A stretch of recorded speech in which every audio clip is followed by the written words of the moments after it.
이 시간 각 가정 재단에 모이신 우리 별내교회 성도 여러분 진심으로 하나님의 축복을 기원합니다. 우리 양희준 집사님의 이 가정 두 따님과 함께 찬양한 아름다운 음악으로 은혜 받을 수 있도록 기회를 주신 하나님께 감사합니다. 여러분들이 별별 뉴스 시간에 보셨겠지만 지금 현재 이 재림교단에서 위임장 1000명 서명 운동을 받고 있어요. 지금 진행 중에 있는데 우리 별내교회 성도님들도 적극적으로 참여하셔서 우리 재림 청소년들이 이 안식일을 온전히 준수할 수 있는, 그리고 자격증을 취득할 수 있는 그 일에 협력해 주시기를 간절히 부탁드립니다.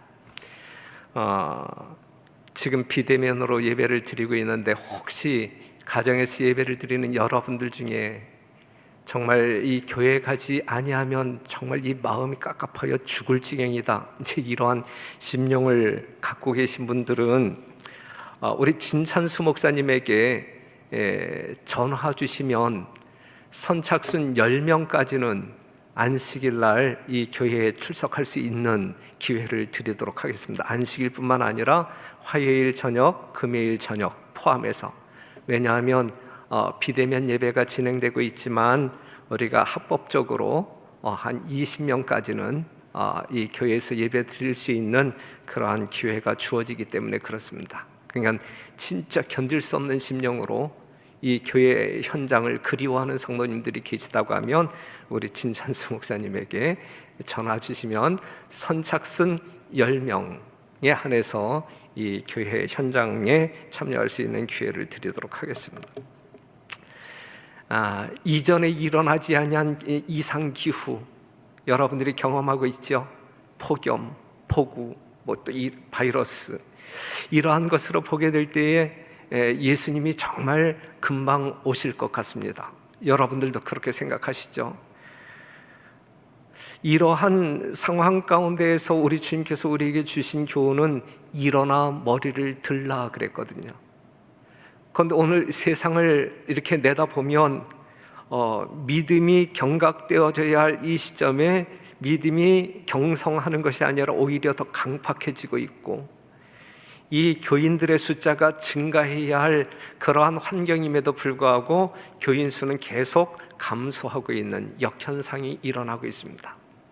이것은 분명 성경에서 예수님이 예고한 대로 종말 사건임에 틀림이 없습니다. 그래서 저라도 저의 삶 가운데 이제부터는 예수님의 재림에 모든 초점을 맞추어야 되겠다, 이렇게 결심하고 살고자 애쓰고 있습니다. 여러분들도 여러분들의 인생 전부를 이제는 예수님 재림이라고 하는 복스러운 소망에 초점을 맞추어 영적인 삶을 영위해 나아가시기를 간절히 바랍니다. 오늘은 믿음으로 말미암아 살리라 라고 하는 제목으로 말씀을 나누도록 하겠습니다. 로마서 1장 17절에 있는 말씀이죠. 복음에는 하나님의 의가 나타나서 믿음으로 믿음에 이르게 하나니 기록된 바 오직 의인은 믿음으로 말미암아 살리라 함과 같으니라 그랬어요. 여러분 모두가 예수 그리스도를 영접함으로 말미암아 의인이잖아요. 예수 그리스도를 믿음으로 말미암아 의인된 여러분들의 삶은 매 순간 무엇으로 말미암아 살 것이다? 믿음으로 말미암아 살 것이다. 그렇다면 나는 지금 믿음으로 살아가고 있는가? 고린도 후서 13장 5절, 너희가 믿음에 있는가 너희 자신을 시험하고 너희 자신을 확증하라. 그리스도께서 너희 안에 계신 줄을 너희가 스스로 알지 못하느냐? 그렇지 않으면 너희가 버리운 자니라 그랬어요. 사랑하는 성도 여러분, 우리는 매 순간 시시때때로 내가 믿음의 반석 위에 굳게 서 있는지 시험하여 확증하라 그랬어요. 우리 안에 그리스도가 살아 계신 줄을 알지 못하느냐? 만약에 그것을 자각하지 못한다고 하면, 그것을 경험하지 못한다고 하면 우리는 버리운 자라 그랬거든요. 사랑하는 성도 여러분, 여러분들의 믿음을 시험하여 여러분들이 오늘도 안전하게 믿음 가운데 있는 줄을 확증하는 그러한 생애를 사시게 되기를 간절히 바랍니다. 저도 이렇게 살아보려고 해요. 말하기 전, 행동하기 전 한번 생각할 때 이러한 말을, 이러한 행동을 우리 주님께서 기뻐하실까? 그 다음에 말한 후에, 행동한 후에 한번 돌이켜 보려고 해요. 하나님이 정말 기뻐하셨을까? 누가복음 18장 8절, 여러분들에게 자주 소개하는 성경절인데, 그러나 인자가 올 때에 세상에서 믿음을 보겠느냐라고 하는 말씀이거든요. 오늘 시간에 믿음이란 무엇인가? 주님께서 보시기를 원하는 믿음은 어떤 것인가? 하나님께서 정녕 우리에게 보기를 원하는 믿음은 어떤 것인가? 히브리서 11장 6절에 있는 말씀, 믿음이 없이는 기쁘시게 못하나니 그랬어요. 하나님을 기쁘시게 하는 믿음이어야 된다 이거죠. 이 세상에서, 인자가 올 때에 세상에서 믿음을 보겠느냐 그랬거든요. 우리 주님께서 보시기를 원하시는 믿음은 우리 주님을 기쁘시게 할 만한 믿음이어야 된다라고 하는 사실, 오늘 우리가 표현해야 할, 우리가 소유하고 있는 그 믿음이 우리 주님을 기쁘게 하는 믿음이어야 된다라고 하는 사실입니다. 그렇다고 하면 우리 주님을 기쁘시게 하는 믿음이 무엇일까? 마태복음 15장 21절에서 28절에 이제 하나의 사건이 나오는데, 28절에 있는 말씀을 먼저 읽어드리면, 이에 예수께서 대답하여 가라사대 여자야 내 믿음이 크도다, 내 소원대로 되리라 하시니 그 시로부터 그의 딸이 나으니라 그랬거든요. 자, 지금 이 가나안 여인, 이 귀신 들린 아이를 이제 고침받기 위하여 예수님에게 나왔던 이 가나안 여인, 이 궁극적으로 최종적으로 예수님께 어떠한 인정을 받았냐면, 여자야 내 믿음이 크도다 그랬거든요. 이 여자의 믿음이라고 하면 하나님께서 기뻐 받으시는 믿음에 틀림이 없다라고 하는 사실이죠. 그래서 잠깐 그 믿음이 어떠한 것인지 살펴보도록 할게요. 귀신 들린 딸을 둔 가나안 여인이 예수님을 찾아와 도움을 요청했어요. 그 여인은 소리를 질렀습니다. 주 다윗의 자손이여, 나를 불쌍히 여기소서, 내 딸이 흉악히 귀신 들렸나이다. 이 여인은 목 놓아 외쳤지만 예수님은 들은 척 만척합니다. 그렇죠? 제자들은 예수님에게 그녀를 돌려보내라고 제안합니다. 24절에 있는 말씀을 보면 예수님이 그 제자들의 제안에 동의하는 것처럼 말씀하셔요. 24절, 예수께서 대답하여 가라사대 나는 이스라엘 집에 잃어버린 양 외에는 다른 데로 보내심을 받지 아니하였노라 하신대 그랬어요. 예수님의 이러한 답변을 들은 이 여인이 그의 간청을 포기했을까? 아니면 계속적으로 예수님에게 간청했을까? 계속 도움을 구했단 말이죠. 그때 예수님이 결정적인 말씀을 하십니다. 대답하여 가라사대 자녀의 떡을 취하여 개들에게 던짐이 마땅치 아니라.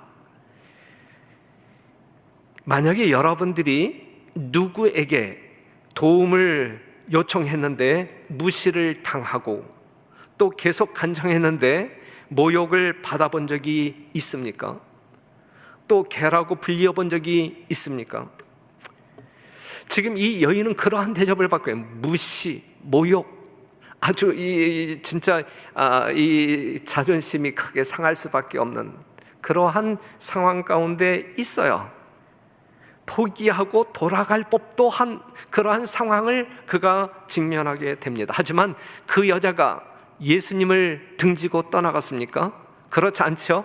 예수님께 더 가까이 나아가면서 더 큰 목소리로 도움을 요청합니다. 열성이 부족한 간구자였더라면 이 대답을 듣고 전적으로 낙심하였을 것이다. 저도 낙심했을 것 같아요. 여러분들은 어떻게 생각하십니까? 하지만 이 가나안 여인은 결코 낙심하여 돌아가지 않았단 말씀이죠. 그러나 그 여인은 자기의 기회가 왔다는 것을 알았다. 예수의 표면상의 거절 그 이면에 숨길 수 없는 긍휼하심이 있음을 그 여인은 보았던 것이다 그랬어요. 자, 예수님을 보았어요. 예수님의 내면을 들여다보는 믿음이 있었어요. 그래서 이 가나안 여인은 이렇게 구합니다. 여자가 가로되 주여 올소이다마는 개들도 제 주인의 상에서 떨어지는 부스러기를 먹나이다 하니.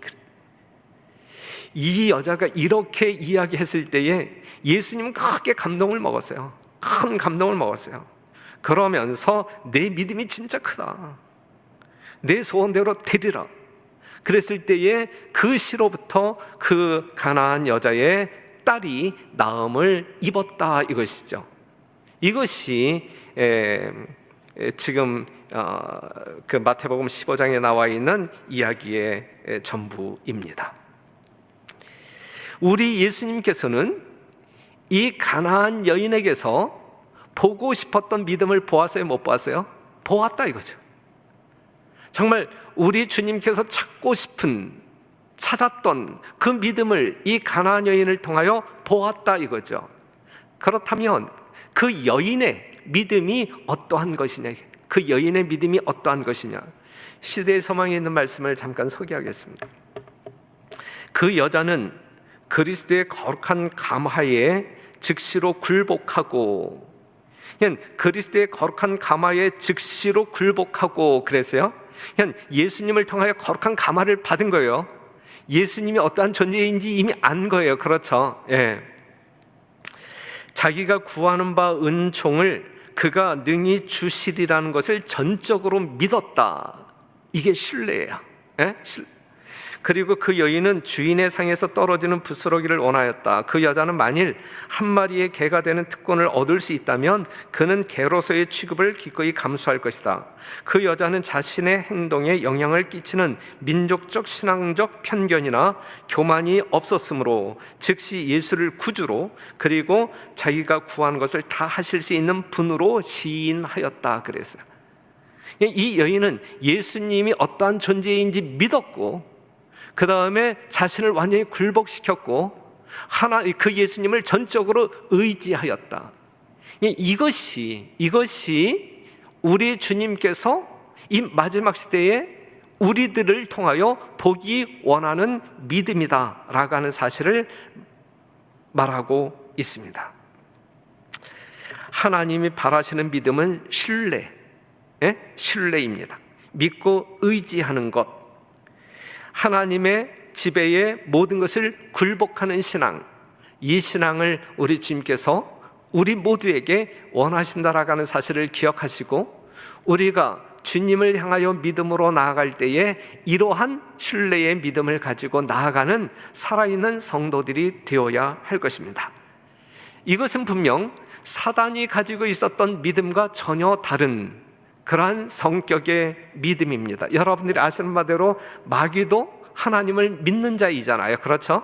예, 야고보서 2장 19절에 있는 말씀 보면 내가 하나님은 한 분이신 줄을 믿느냐 잘하는도다 귀신들도 믿고 떠느니라 그랬어요. 마귀는 하나님이 창조주이심을 믿습니까? 안 믿습니까? 믿잖아요. 예수님이 구속주이심을 믿습니까? 안 믿습니까? 믿잖아요. 우주 만물을 다스리심을 믿어요. 예수님이 죽으심으로 죄인들을 구원하심을 분명히 믿습니다. 심판이 있음도 믿고 악인의 멸망도 믿고, 하나님의, 즉 우리 재림 성도들이 믿는 모든 진리를 사단이 믿어야 안 믿어요? 믿는단 말이죠. 알고 믿는단 말이죠. 분명히 믿는단 말이죠. 하지만 마귀는 하나님께 순종하지 않습니다. 왜냐하면 마귀는 하나님을 뭐하지 않기 때문에, 사랑하지 않기 때문에. 그리하여 그의 믿음은, 그가 알고 있는 믿음은 자신을 굴복시키고 하나님을 의지하는 신뢰로 나타나지 않아요. 이것이 마귀의 믿음과 우리의 믿음의 다른 점이에요. 하나님께서 보기 원하시는 믿음은 하나님을 신뢰하는 믿음, 하나님을 의지하는 믿음, 하나님을 사랑하기 때문에 순종하는 믿음을 요구하신다라는 사실을 기억하시고, 마귀의 믿음과 나의 믿음을 비교할 때 분명 다른 믿음을 소유하고 있는지 점검하는 시간이 되기를 간절히 바랍니다. 그래서 유일한 참 믿음, 성경에서 말하고 있는 유일한 참 믿음은 심령을 정결케 하는 사랑으로서 역사하는 믿음이다 그랬어요. 이 믿음이 우리를 구원하는 믿음이란 말이에요. 갈라디아서 5장 6절에 있는 말씀처럼 사랑으로서 역사하는 믿음, 이것이 유일한 참 믿음이다 라고 정의하고 있어요. 그것은 품성을 변화시키는 누룩과 같은 것이다 그랬거든요. 사랑으로서 역사하는 믿음만이 자아를 굴복시키고 하나님을 의지하게 만듭니다. 이것을 진정한 믿음, 신뢰라고 말하는 것입니다. 이것이 하나님이 찾는 믿음이다. 우리 별내교회 모든 성도들의 믿음이 이러한 믿음이기를, 그래서 우리 하나님을 기쁘시게 하는 믿음의 진정한 신앙인으로 생애하는 여러분과 제가 되기를 간절히 바랍니다. 로마서 12장 3절에 이러한 말씀이 있어요. 내게 주신 은혜로 말미암아 너희 중 각 사람에게 말하노니 마땅히 생각할 그 이상의 생각을 품지 말고 오직 하나님께서 각 사람에게 나눠주신 믿음의 분량대로 지혜롭게 생각하라. 여기 믿음의 분량이 나와요. 믿음의 분량. 우리는 대개 믿음을 양적인 것으로 생각하는 경우들이 많이 있어요. 많다, 적다. 여러분들의 믿음은 많은 믿음이에요, 적은 믿음이에요? 예? 양적으로 생각을 하는 경우들이 있는데, 그래서 그 믿음의 양을 늘리려고 노력하는 경우들이 참 많이 있습니다. 제자들도 마찬가지. 그래서 그들은 어느 날 주님께 이렇게 구합니다. 누가복음 17장 5절, 사도들이 주께 여짜오되 우리에게 믿음을 더하소서. 예? 우리에게 믿음을 더하소서. 그런데 이 제자들이 예수님에게 믿음을 더해달라고 강구했을 때의 예수님의 대답은 어떠한 대답이냐면, 주께서 가라사대 너희에게 겨자씨 한 알만한 믿음이 있었다면 이 뽕나무더러 뿌리가 뽑혀 바다에 심기오라 하였을 것이요 그것이 너희에게 순종하였으리라 그랬거든요. 너희에게 겨자씨 한 알만한 믿음이 있었다면, 여기에 있는 예수님의 표현을 보게 될 때에 믿음은 우리가 생각하고 있는 그러한 어떤 그 양적인 것이 아니라 질적인 것임을 말해주고 있지 않나 생각합니다. 믿음의 분량은 양적 성장이 아닌 질적 향상이라고 하는 그러한 사실을 우리가 알게 됩니다. 그래서 하나님은 우리에게 누구와 같은 믿음을 요구하고 계시냐면 어린 아이와 같은 믿음을 요구하고 있어요. 어린 아이와 같은 믿음. 그 청지기에 있는 말씀 보면, 그 가난한 과부가 드린 적은 예물은 그녀의 생활비 전체였다. 그 여자는 그녀가 사랑하는 사업을 위하여 2렙돈을 드리려고 그 음식을 희생하였다. 그리고 그녀는 하늘 아버지께서 그녀의 큰 필요를 간과하시지 않으리라는 것을 믿고 믿음으로 그것을 드렸다. 구주의 칭찬을 받은 것은 이 이기심 없는 정신과 어린 아이와 같은 믿음이었다 그랬거든요. 이게는 이 가난한 이 과부의 헌금 드리는 행위를 통하여 우리 주님께서는 보기를 원하시는 진정한 믿음을 보았다 이것이죠. 그것이 이기심 없는 정신과 어린 아이와 같은 믿음을 보았기 때문에 그래요.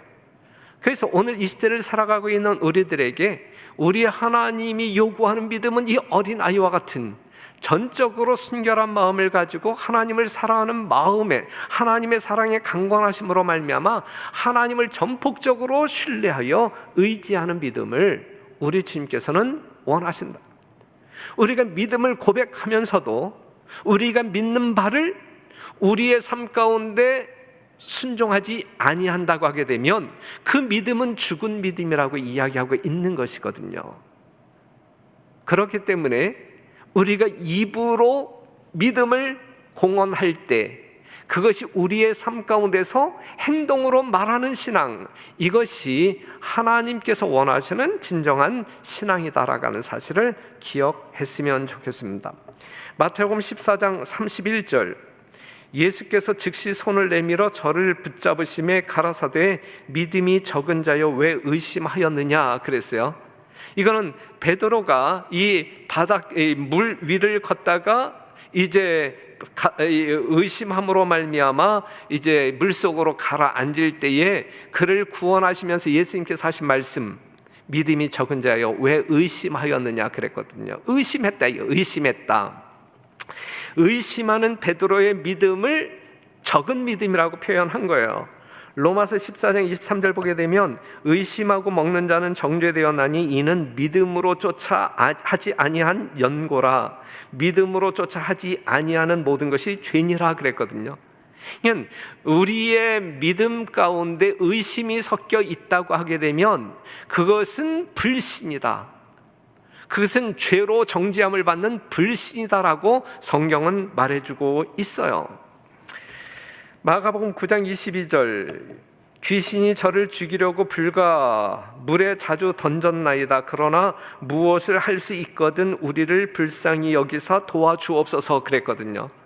예수님이 변화산에 계셨을 때 이 귀신 들린 아들을 둔 아버지가 아들을 고치기 위하여 제자들에게 데리고 왔었잖아요.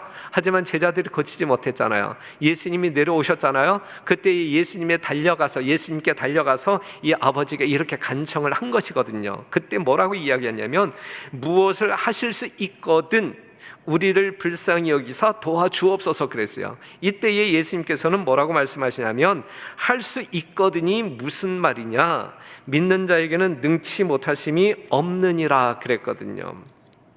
이 아버지의 믿음 가운데 의심이 있었어요, 없었어요?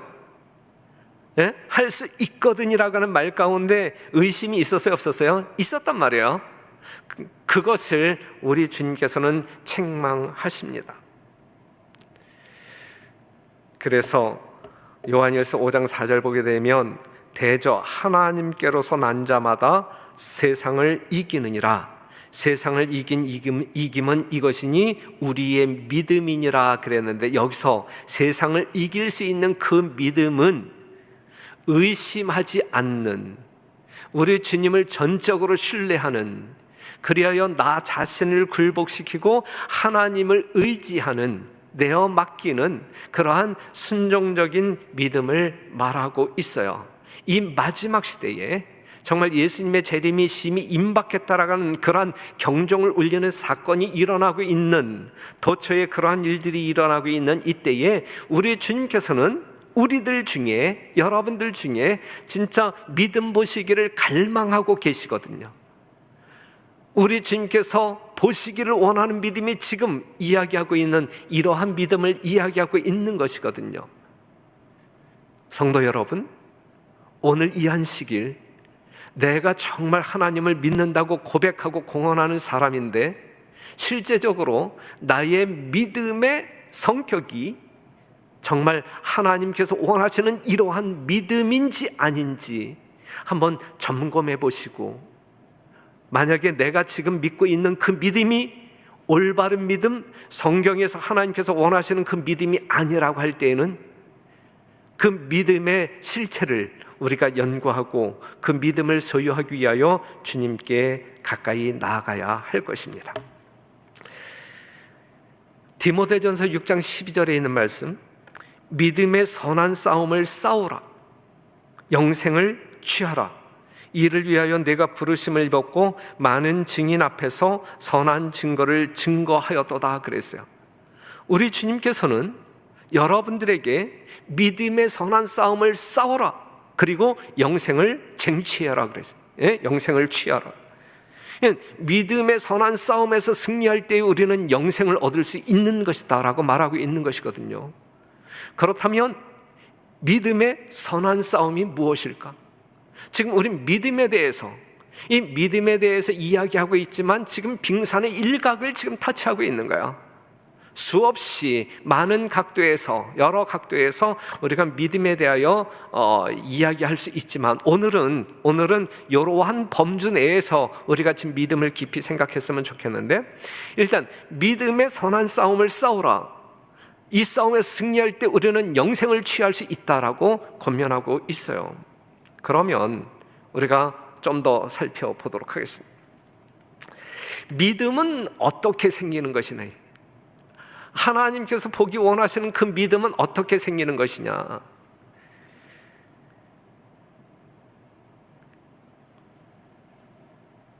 오늘 아침에 우리 집사람에게 야, 믿음은 만들어지는 것이냐? 아니면 생기는 것이냐? 이렇게 물었더니 아침부터 말장난하지 마 이렇게 이야기다. 예? 여러분들이 생각할 때는 믿음은 만들어지는 거예요? 아니면 생기는 거예요? 믿음은 뭐예요?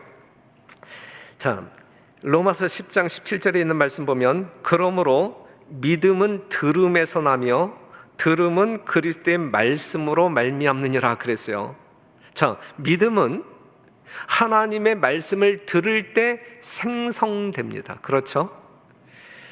요한복음 5장 39절 너희가 성경에서 영생을 얻는 줄 생각하고 성경을 상고하거니와 이 성경이 곧 내게 대하여 증거하는 것이로다. 우리가 성경 속에서 예수님의 인격과 이렇게 예수님의 인격을 만나게 될 때, 예수님을 우리가 알게 될 때 믿음이 생성되는 것이다. 로마서 1장 17절 복음에는 하나님의 의가 나타나서 믿음에서 믿음으로 믿음에 이르게 하나니 그랬거든요. 그러니까 복음이라고 하는 것이 하나님의 거룩한 말씀이 우리의 믿음을 이제 생성케 한다. 요한복음 20장 31절 오직 이것을 기록함은 너희로 예수께서 하나님의 아들 그리스도이심을 믿게 하려 함이요 또 너희로 믿고 그 이름을 힘입어 생명을 얻게 하려 함이니라 그랬거든요. 이것이 성경을 기록한 목적이라고 말하고 있는 것이거든요. 그러므로 성도 여러분, 믿음은 만들어지는 것이 아니라 생기는 겁니다. 그런데 언제 생기는 것이냐? 이 믿음이 언제 생기는 것이냐? 진정한 믿음은 오직 하나님을 1대1로서 인격 대 인격의 관계로서 알 때에, 우리가 성경을 통하여 예수님을 알 때, 하나님을 알 때 저절로 생기는 것이 믿음이다. 믿음은 우리가 하나님을, 예수님을 우리가 인격적으로 제대로 알 때, 정확히 알 때에 저절로 생기는 것이 믿음이다라고 하는 사실을 기억해 주시기를 당부드립니다. 그래서 우리는 믿음을 소유하기 위하여, 그렇다면 우리는 믿음을 소유하기 위하여 믿음을 찾아야 할까? 아니면 예수님을 찾아야 할까? 우리가 믿음을 소유하기 위하여 우리는 믿음을 찾아가야 할까? 믿음이 뭐지? 하면서 찾아가야 할까? 아니면 예수님을 찾아가야 할까? 뭐예요? 여러분들의 답은 뭐예요? 후자지요. 예수님을 찾아가는 것입니다. 예수님을 찾아갈 때, 예수님을 여러분들이 만나게 될 때 믿음은 저절로 생기는 거예요. 저절로 생기는 거예요. 그래서 예수를 찾기 위해 우리는 어디로 돌아가야 합니까? 성경으로 돌아가야 합니다. 사랑하는 성도 여러분, 여러분들 성경 열심히 공부하고 있습니까? 공부해야 합니다. 연구해야 합니다. 정말 하나님의 말씀을 통하여 성경 속에서 예수님을 만나야 되고, 예수님을 만나게 되면 믿음이 생성될 것이고, 그 믿음으로 말미암아 우리가 구원을 받는 것이거든요. 그래서 온전한 믿음을 소유하기 위하여 우리는 성경을 연구해야 돼요. 성경을 연구할 때 우리는 반드시 하나님을 만나야 되는 거예요. 사랑의 하나님, 능력의 하나님, 나를 구원하시는 하나님을 만나야 되는 거예요. 그리할 때 우리는 믿음을 생성할 수 있어요. 믿음이 생겨지는 거예요. 그래서 믿음의 선한 싸움을 싸우라 그랬어요. 사단이 우리가 믿음을 소유할 수 있는 이 루트를 알거든요. 그렇기 때문에 그 통로를 차단하기 위하여 별짓을 다 하는 거예요. 그렇기 때문에 사람들로 하여금 무엇을 보지 못하도록 하냐면 성경을. 만약에 내가 사단이라고 한다 할지라도, 그렇죠? 이 사람들로 하여금 하나님을 찾지 못하도록, 그리하여 구원받을 수 있는 믿음을 소유하지 못하도록 하기 위해서는 성경 연구하는 것을 막아버릴 거예요. 그렇죠? 사단은 그렇게 활동하고 있다고요. 사단은 그가 성경 연구를 게을리하고 기도를 등한히 하도록 유혹할 수 있는 모든 자기의 공격으로 정복할 수 있다는 것을 잘 안다. 그러므로 그는 사람의 마음을 빼앗기 위하여 온갖 술책을 다 쓴다 그랬어요. 하나님의 말씀을 연구하지 못하도록 시간을 빼앗든지 정신을 빼앗든지 작은 모든 술책을 다 동원하여 여러분들을 방해한다 이거. 사단의 이러한 술책에 넘어가는 것은 믿음의 선한 싸움에서 지는 것이고, 이러한 사단의 어떤 그 방해 공작이 있음에도 불구하고 우리가 정말 주의 말씀을 신실한 마음으로 연구하여 하나님을 향한 믿음이 나날이 새로워질 때에 우리는 승리하는 것이고, 여러분 믿음의 선한 싸움을 싸우라 그랬어요. 여러분들이 하루에 어느 정도의 시간을 내어서 성경을 연구하는지 모르지만 단순히 통독으로 그냥 끝나는 것이 아니라 말씀 속에서 예수님을 만나는 열정적인 공부가 필요하단 말이죠. 연구하고 묵상하고 반드시 예수님을 만나고 여러분들 심령 가운데 감사와 감동이 넘쳐야 될 것이고, 그리고 그것이 여러분들의 삶 가운데서 적용되어질 때에 이것이 살아있는 믿음, 하나님께서 보기 원하시는 믿음이 될 것입니다. 그러한 별내교회 성도 여러분 되시기를 간절히 바랍니다. 그 다음에 이제 우리에게 이제 이러한 믿음이 있을 때 그 믿음을 이제 어떻게 활용하느냐에 따라서 우리의 영원한 생사가 또 달라져요. 요한복음 17장 3절에 있는 말씀을 보면 영생은 곧 유일하신 참 하나님과 그의 보내신 예수 그리스도를 아는 것이다 그랬거든요. 영생은 하나님을, 그리스도를 아는 것이다. 우리 별내교회 성도님들은 다 이 지식이 특출하기 때문에 이 성경 말씀들을 잘 알기 때문에 여기서 안다라고 하는 말이 무슨 말인지 아실 거예요. 그렇죠? 헬라어로는 기노스코라고 하는데 그냥 쉽게 이야기한다면 경험적으로 아는 거예요. 경험적으로 아는 거. 그래서 더 분명하게 말씀드린다고 하면 활용되어진 믿음의 결과로 아는 것, 그것이 바로 영생이다.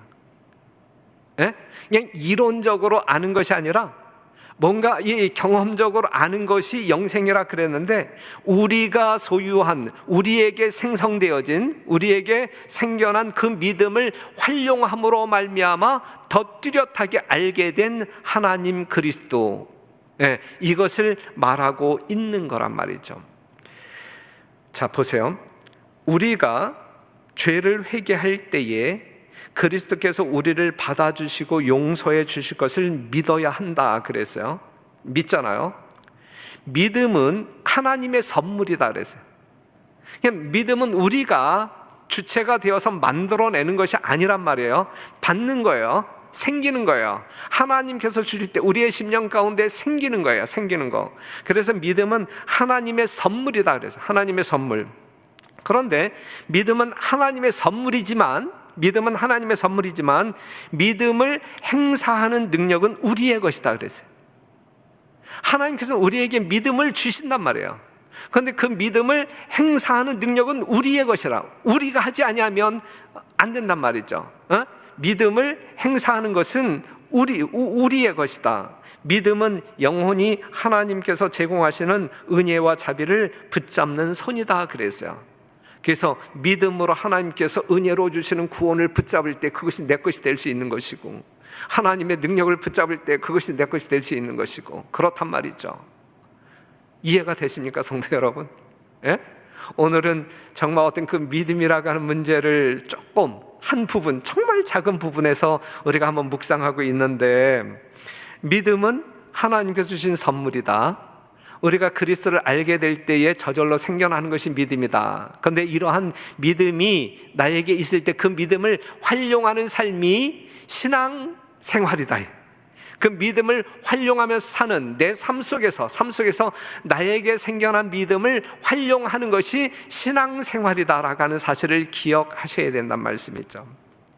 그래서 우리에게 믿음의 선한 싸움을 싸우라 그랬거든요. 그러니까 사단은 우리로 하여금 성경을 보지 못하도록 온갖 술책을 다 쓸 뿐만 아니라, 사단은 우리의 심령 가운데서 생겨난 그 믿음을 활용하지 못하도록 또 최대한 방해 공작을 필 거란 말이죠. 이 싸움에서 이겨야 된단 말이에요. 이 싸움에서 이겨야 된단 말이에요. 자, 사단은 당신의 백성에 대한 하나님의 사랑이 너무나 크기 때문에 하나님께서는 그들의 죄를 용서하실 것이라는 그럴듯한 이론을 가지고 많은 사람을 기만한다 그랬어요. 하나님은 너무 사랑이 크기 때문에 우리가 하나님의 계명 지키지 않아도 된다. 이제 하나님의 뜻대로 순종하지 않아도 된다. 이것이 지금 일반 기독교 안에 편만한 어떤 그 신앙적인 사조이잖아요. 그 다음에 죄에 대한 무조건적 용서는 존재한 적이 결코 없으며, 이 우주가 하나님이 존재할 때부터 하나님의 존재의 시점을 우리가 그냥 영원 전부터 무조건적 용서는 존재한 적이 결코 없으며 앞으로도 결코 존재하지 않을 것이다. 이건 새빨간 거짓말이다 이거예요. 이 사단의 이와 같은 용서는 바로 하나님의 정부의 기초인 의의 원칙의 포기를 나타내게 된다. 이것은 타락하지 않은 우주를 경악으로 충만케 할 것이다 그랬거든요. 그러니까 하나님은 너무 큰 사랑을 이렇게 소유한 분이기 때문에 우리가 어떠한 죄를 지어도 무조건적으로 용서하실 것이다. 우리가 안식일을 지키지 않아도 11조를 드리지 않아도 우리가 다른 율법을 계명을 범한다 할지라도 우리 하나님은 우리를 용서할 것이다. 그냥 믿기만, 이러한 하나님을 믿기만 하면 돼. 이제 이러한 어떤 이야기는 이 사단의 아주 치명적인 기만이다라고 하는 사실이죠. 그런데 이러한 기만에 얼마나 많은 사람들이 농락당하고 살아가고 있느냐. 농락당한 그러한 삶 속에서 그들은 얼마나 하나님을 잘 믿는다고 착각하고 사느냐 이거죠. 사단은 하나님의 거룩한 진리를 분명히 믿어요. 하지만 하나님을 사랑하지 않기 때문에 하나님의 말씀에 순종하지 않습니다. 그런데 사단의 믿음은 그래요. 사단의 믿음은 진리를 믿는 믿음이에요. 이상하게 생각하지 마세요. 이상하게 생각하지 마시고 한번 여러분들이 깊이 생각해봐요. 분명히 그렇단 말이에요. 하지만 그의 믿음은 그냥 아는 것 그 이상의 의미가 아니에요. 그렇죠? 거기엔 신뢰가 없어요. 그런데 일반 기독교인들의 믿음은 뭐예요? 일반 기독교인들의 믿음은 하나님의 거룩한 진리를 믿는 믿음일까? 아니면 사단이 말한 거짓말을 믿는 믿음일까? 그들은 사단의 속임수에 빠져 사단이 한 거짓말을 믿고 사는 백성들 아닌가, 이렇게 이제 조심스럽게 생각을 해보거든요. 그러니까 여러분들이 자율적으로 한번 생각해 보시길 바랍니다. 실제적으로 저는 그렇게 생각하고 있어요. 그래서 사랑하는 성도 여러분,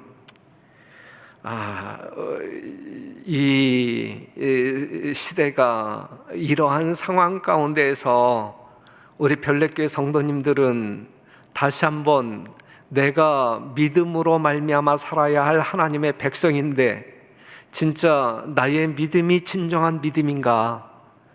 하나님께서 기뻐 받으실 만한 참 믿음인가? 한번 이 안식일 한번 점검해 보았으면 좋겠고, 하나님의 분명한 믿음 위에 자신이 놓여져 있다라고 하는 사실을 확증하는 그러한 시간이 되기를 바랍니다. 진정한 믿음을 가진 사람은 어떤 일이 있어도 하나님을 전적으로 신뢰합니다. 믿음은 일이 우리가 바라는 대로 일어나지 않을 때라도 여전히 하나님을 신뢰합니다. 분명하죠? 목베임을 당한 침례 요한은 믿음이 있었기 때문에 믿음 안에서 죽은 거예요? 아니면 믿음이 없기 때문에 목배임을 당하여 죽은 거예요? 믿음이 있기 때문에 믿음 안에서 목배임을 받은 것이거든요. 사자굴 속에 들어가는 이 다니엘이 믿음이 있었기 때문에 사자굴 속에 들어가는 거예요? 믿음이 있기 때문에, 믿음이 있기 때문에. 그렇기 때문에 하나님을 신뢰하는 이들에게 있어서 상황이 어떠하든지 그것이 그들의 믿음을 어떻게 좌우하지 못한다라고 하는 사실입니다. 화형으로 순교를 당한 수많은 사람들을 여러분들은 어떻게 이해하실 건가요? 우리에게는 영적인 약속들이 있어요. 즉 죄의 용서, 성령의 허락, 하나님의 사업을 행할 수 있는 능력 등등. 그 다음에 우리는 현 세상 살아나갈 때에 하나님께서 주시는 일시적인 축복들이 있어요. 그런데 이 땅에서 우리가 요구하는 일시적인 축복들이 하나님의 절대적인 섭리 가운데 주어지죠. 우리가 요구한 대로 주어지지 아니하고 하나님의 섭리 가운데 이루어질 수 있단 말이죠. 그런데 연약한 믿음을 소유한 우리들이 실제적으로 우리가 요구한 대로 이루어지지 아니할 때에 가끔 시험에 빠지는 경우가 있거든요.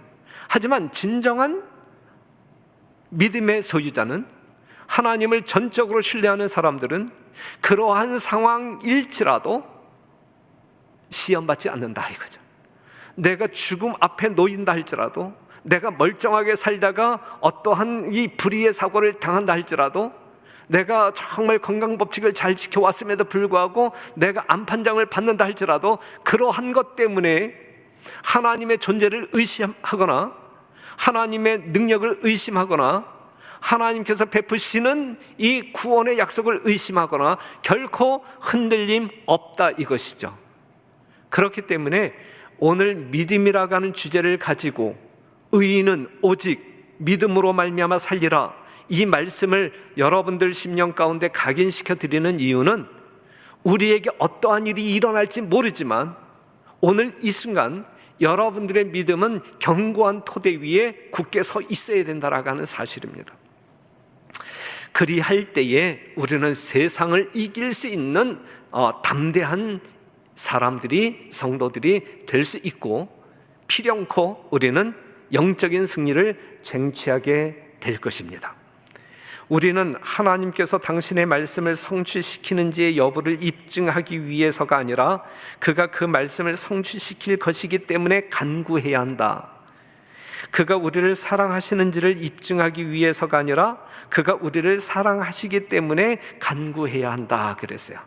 여러분들의 믿음이 오직 하나님께, 예수님의 인격에 고정되기를 간절히 바라고, 그 하나님을 전폭적으로 신뢰한다고 하면 하나님께서 우리를 영생으로 인도할 뿐만 아니라 이 땅에 사는 동안에도 가장 좋은 길로, 안전한 길로 인도하실 것이다 에 대한 분명한 믿음으로 흔들림 없이 걸어가게 되시기를 바라고, 반드시 승리하는 우리 별내교회 성도 여러분 되시기를 간절히 바라면서 말씀을 마치겠습니다.